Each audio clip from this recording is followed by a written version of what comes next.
everyone. Ben Brown, Evolution Martial Arts in Sparks, Nevada with Jared. We're talking about escapes, and here's, I think a lot of people don't think of closed guard as something to escape per se, but it's really a pin. So I'll be in your closed guard. Let's kind of turn this way a little. Perfect. So he's pinning my hips. This is mount flipped over. If punches are involved, I'm winning. If they're not, you should be winning. So just kind of a little quick recap on his closed guard. Tight knees, heavy heels, hips up. Then you can move me. You can create angles, yeah, right? You should be winning. If you don't know what you're doing, you're not winning. That's why a lot of people in closed guard don't feel great about it, because they don't know what to do. If I know what you need, then I know how to take it away from you. The other thing, I want to keep our hips square.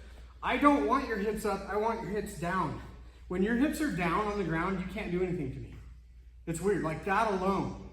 Couple other things. If you're extending your spine like this, so pull me in with your knees.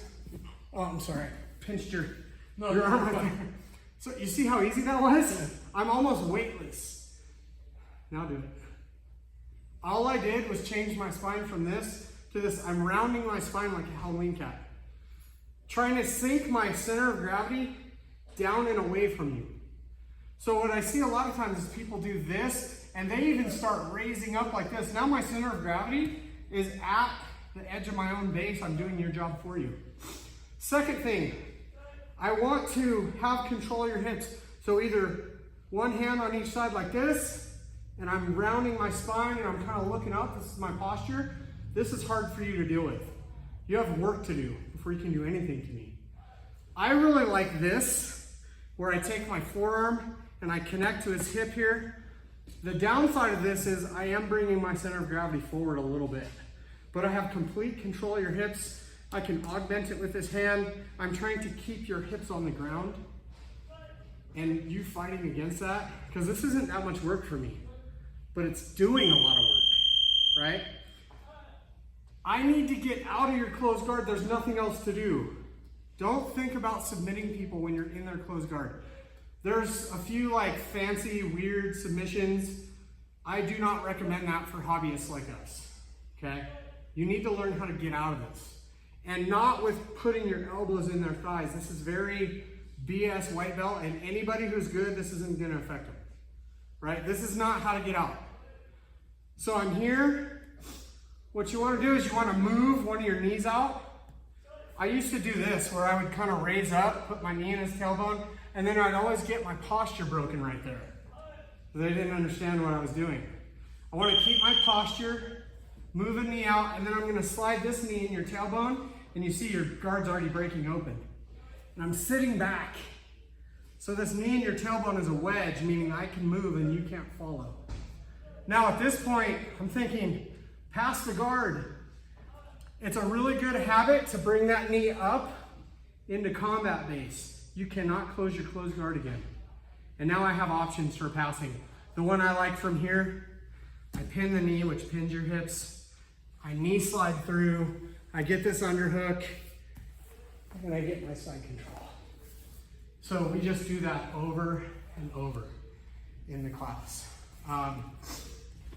There's nothing else to do inside someone's closed guard except for break that guard open. Thank you. I always forget to do that. Almost every time, because I'm focused on this. While we're here, you can also stand up. At higher levels, like world-class competition levels, they almost always stand up. Almost always in MMA, they stand up. It's really hard for you to keep your closed guard when I stand up.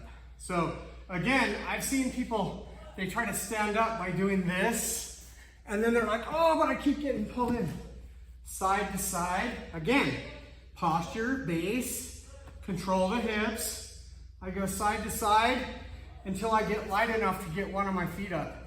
And I like to turn at like this angle. Then, yeah, because that's something you might be trying to do, but that's hard to do if I'm doing this to you, right? I can stand up, look, guards break. Let's say your guard didn't break, so try to close it again. Okay, so I'm gonna angle, and it's like this nice ramp right here. And that's okay, I don't care if you do that. Right? Because what I'm gonna do is I'm gonna pin your knee.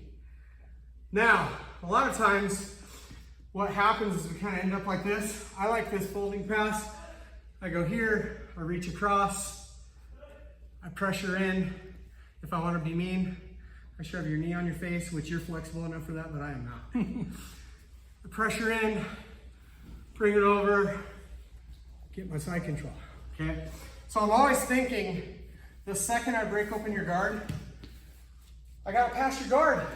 The clock's ticking. You're gonna start trying to re-guard me. So look, just get it in your head. If you get in someone's close guard, first, learn how to stay safe. Posture, base, win the hand fights.